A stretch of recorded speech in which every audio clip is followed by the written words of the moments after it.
Hey, I'm Mike Donahue. I'm the director of Zoey's Perfect Wedding. Zoey's Perfect Wedding is a play that I think on one hand is this totally raucous, wild, sexy wedding gone horribly, catastrophically wrong. And it is sort of like wild and silly and absurd and fun. But at the same time, I think it's also a play that's about expectation and the dangers of expectation.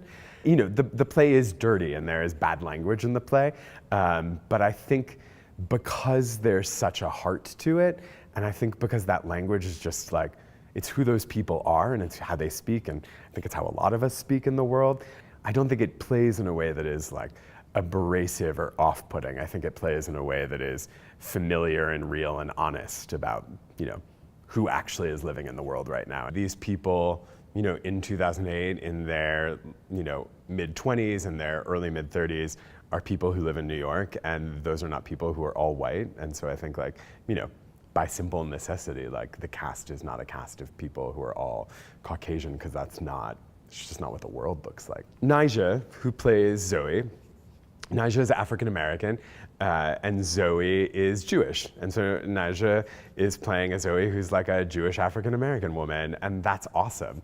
Her family is mixed race, and she's marrying a guy, Patrick, who we never meet, who is like a Southern white guy from Arkansas whose family is like Southern Baptist. And this whole wedding is a multiracial Jewish Southern Baptist marriage. And I think like part of the point of that actually is like people from very different places all finding one another and coming together, and, you know, those differences not having to matter.